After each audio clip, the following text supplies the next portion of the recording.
Nessa aula nós vamos começar a ver os conflitos étnicos nacionalistas a partir do século XX até a atualidade.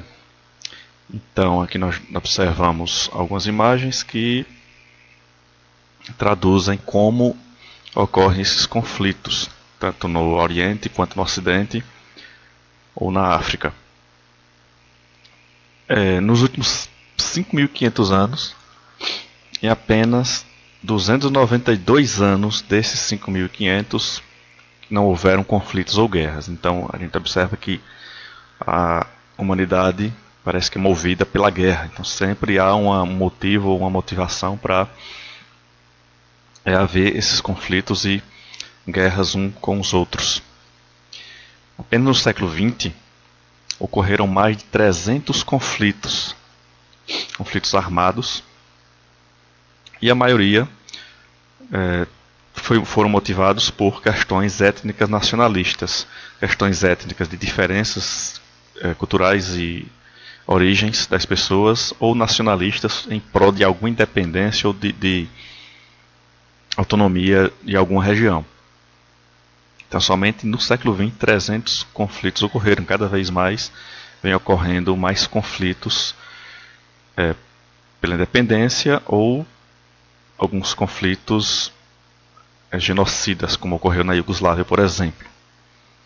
Atualmente há mais de 250 mil crianças participando de conflitos, então é muito comum, inclusive na Segunda Guerra Mundial, os nazistas colocaram jovens, tanto homens como mulheres, para lutar na guerra, visto que estavam tendo uma queda muito grande no seu exército, muitas baixas, e aí colocaram as crianças jovens aí de 15, 14, 15 anos. E em algumas áreas de conflitos na África, no Oriente Médio e Ásia, é comum utilizarem crianças de 9, 10, 11, 12 anos com um fuzil na mão para lutar em suas guerras.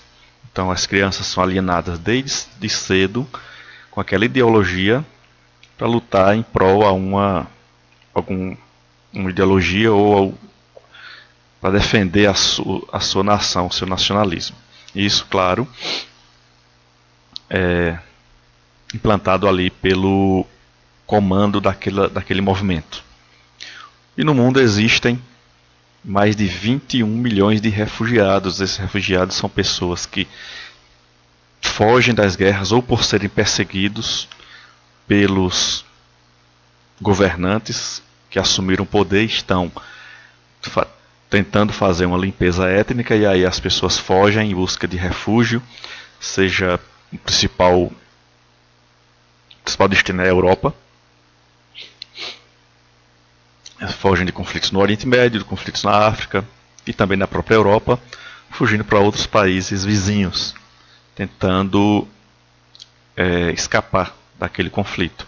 Ou são pessoas que não têm nada a ver com o conflito entre duas nações ou dois grupos opostos, e aquele grupo tenta fugir daquela guerra.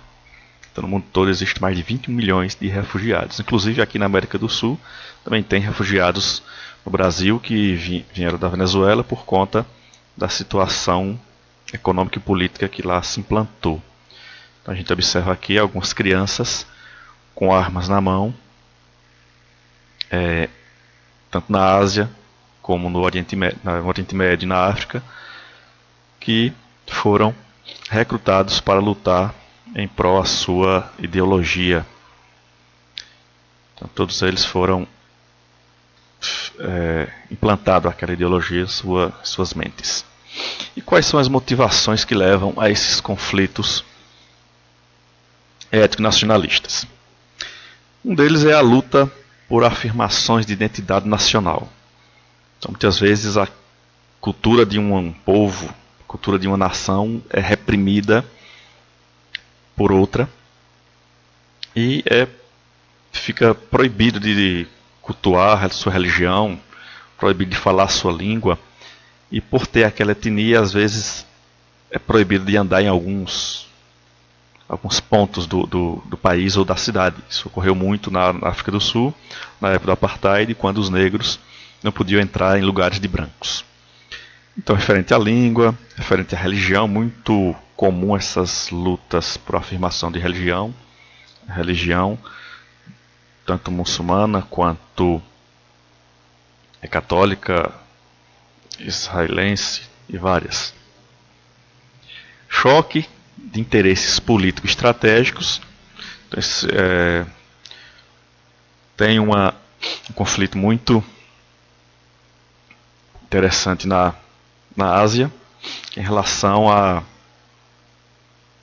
Rússia e à Ucrânia, uma região estratégica da Ucrânia que pertence a esse país, em que a Rússia quer ou tenta promover a autonomia daquela região, visto que ali tem um grupo de russos que pregam a independência numa região e os russos estão ao lado desse pessoal, justamente por uma questão estratégica de passar gasoduto e oleoduto por aquela área. Então há esses conflitos, interesse político e estratégico também. Disputa pelo controle de recursos energéticos, já citei esse exemplo. Também tem vários conflitos no Oriente Médio em relação ao controle desses recursos. E também na África, tanto recursos petróleo, recurso energético, quanto ouro, ferro, diamante. No Oriente Médio também tem disputa por água, visto que é um território bem seco, bem árido, e a disputa por água é bem intensa. E separatismo ou independência, que são conflitos motivados pela independência de algum território, movido pelo nacionalismo também, e geralmente é para se separar de algum outro país que é independente e que mantém aquele território sob sua custódia. Além de contestação de fronteiras, alguns países têm essa rivalidade porque a sua fronteira não é delimitada. O Brasil, inclusive, tem alguma rivalidade com a Bolívia, que não tem um território definido por conta da floresta amazônica, mas não chega a ser um conflito, é apenas uma reivindicação, não chega a ser um conflito. Mas geralmente no Oriente Médio, na África, às vezes na Europa, quando tem essa contestação de fronteiras, a coisa fica mais agressiva e começam a ter uma certa violência nos seus conflitos. Aqui nós vamos começar a ver os conflitos mais importantes que ocorreram durante o século XX, iniciando com o conflito no País Basco, conflito separatista no País Basco, que fica na Espanha, um país da Europa, e que o Estado espanhol se formou no século XV. Então, antes disso, não havia o Estado espanhol, como conhecemos hoje. O que havia era um conjunto de reinos da Península Ibérica, inclusive Portugal também não existia. Então, com a união dos reinos de Aragão e Castela, que eram os maiores da região, outros pequenos reinos foram anexados, como o reino de Granada, que pertencia ainda aos mouros, foi anexado, e o reino de Navarra também foi anexado e formou o grande reino da Espanha, juntamente com o reino de Maiorca, que são essas ilhas aqui. E o reino de Portugal já tinha sido constituído. Aqui nós temos os reinos, a Espanha é formada por vários antigos reinos, como por exemplo o reino da Galícia, o reino da Castilha, no caso, o reino de León, Sevilha, que atualmente são as províncias que existem na Espanha, são províncias autônomas, que eram os antigos reinos lá da Idade Média. Os reinos espanhóis que foram conquistados, esses que a gente viu aqui, tinham uma certa autonomia, eles poderiam ter suas próprias leis, ter sua própria economia, comercializar, porém eles respondiam ao reino central, que era o reino de Castela. Justamente por isso que o idioma oficial da Espanha tornou-se o castelhano. Então não é o espanhol é um idioma que não existe. O que existe é o idioma castelhano, que tornou-se o idioma oficial. E todos os outros reinos, alguns deles, tinham e têm a sua área atual do seu idioma próprio. Aí veio a ditadura de Francisco Franco, que ocorreu entre 1939. Foi apoiado pelos nazistas, inclusive, em 1975. E a autonomia desses reinos ou províncias atuais foram suprimidas. Então a autonomia foi reduzida e eles tiveram que responder ao ditador. Então a ditadura não permitia, inclusive, que eles falassem sua própria língua, tinha que falar o castelhano da região, proibiu também a sua cultura. Então foi uma época bastante grave assim na história da Espanha. Esse é o elemento, Francisco Franco. Ele era militar e deu o golpe militar diante do rei espanhol, assumindo aí por um longo período um reino ditatorial, aliás, um reino não, um governo ditatorial, opressor e autoritário. Então, ele venceu a Guerra Civil Espanhola, que ocorria na época, exatamente por isso que os espanhóis não entraram na guerra, visto que já estavam na Segunda Guerra, já estavam travando sua própria batalha, e Franco estabeleceu o Estado como partido único, que é quando o indício do início de uma ditadura, né? Justamente aplicar o partido único. Quem era o povo basco? Ou quem são o povo basco? Eles possuem identidade nacional própria, têm uma cultura própria, têm uma língua própria, e que já habitavam aquela região da Espanha e da França, é uma região conjunta, há mais de 5.000 anos. Então é um povo bem antigo na Europa, que habitam 4 províncias na Espanha e 3 províncias na França. Então um movimento separatista teria que envolver esses 2 países aí. Então não era somente, não ocorria somente na Espanha, mas também em um pequeno território francês, que é justamente aqui, as províncias de Vizcaya, Guipúzcoa, Álava, Navarra, na Espanha, e as províncias de Labor, Baixa Navarra e Soleil, na França. Então essas 3 províncias francesas, aqui tem o mapa da Europa, e essas 4 da Espanha, que seria a região basca, que ainda é reivindicada para se tornar uma nação independente, um estado independente com seu próprio governo. Sua língua, que é o basco, não tem semelhança com nenhuma outra, não se origina de nenhuma outra língua, é uma língua própria. Eles têm, a maioria das línguas tem uma origem, tem uma descendência. Por exemplo, o português se origina lá do latim, e já o basco não. O próprio castelhano se origina do latim, e o basco é uma língua totalmente diferente, que não se parece com nenhuma outra língua no mundo. Em 1959 foi criado o grupo terrorista ETA, justamente por conta desse avanço, desse autoritarismo do governo Franco. Visto que antes a região do país, as regiões eram autônomas, tinha a forma de suas leis próprias, sua liberdade, só que o governo Franco a coisa ficou mais presa e perderam essa autonomia, essa liberdade. Então formaram o grupo ETA, um grupo terrorista que reivindicava a saída do governo Franco, justamente a força do terror, de bombas, de mortes, de atentados, de assassinatos e de sequestros. E que ETA significa Euskadita Askatasuna, que é justamente País Basco e Liberdade, na língua basca. Então é uma língua que não tem origem de nenhuma outra língua no mundo. Esse é o símbolo do País Basco, aliás, do ETA, do grupo terrorista ETA, e que eles difundiam em toda a região. Eles cometeram inúmeros atentados, e esses atentados reivindicavam a independência do País Basco, queria a separação, não apenas a volta da autonomia. Eles reivindicavam justamente a separação do País Basco da Espanha e da França. Muitos desses atentados atingiam civis, geralmente utilizavam carros-bombas para assassinar políticos ou militares do governo Franco para tentar forçar a independência do seu território. Quando eles cometiam o atentado, apareciam na TV assumindo a autoria, e sempre que terminavam o seu discurso de ódio, faziam essa simbologia com o punho cerrado, que atualmente é muito comum em movimentos aí de esquerda pela América Latina, Estados Unidos,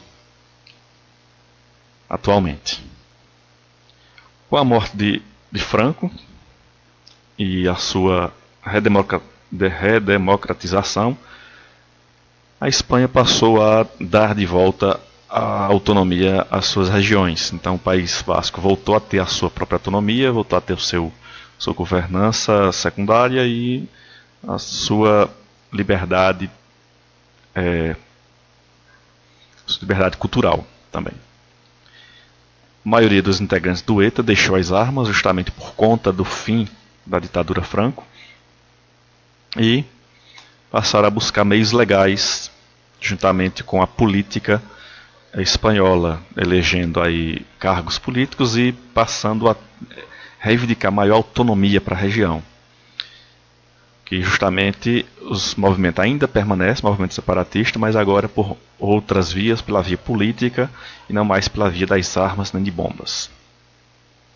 Agora, os conflitos na Catalunha. Catalunha é uma região também espanhola, uma região, uma das mais ricas, na verdade a mais rica da Espanha, e que é uma província autônoma da Espanha. Tem o seu governo, a Espanha ainda é um reino, é o reino da Espanha, e a província da Catalunha tem um presidente que é nomeado pelos próprios cidadãos que votam e escolhem. Então é uma democracia, quase um país independente, porém ele responde ao governo espanhol, responde a Madrid, no caso, localizado no sul da França. Nós podemos ver aqui a França, aqui é a província da Catalunha. E essa é a bandeira da Catalunha, que eles querem justamente identificá-la como sendo a bandeira nacional.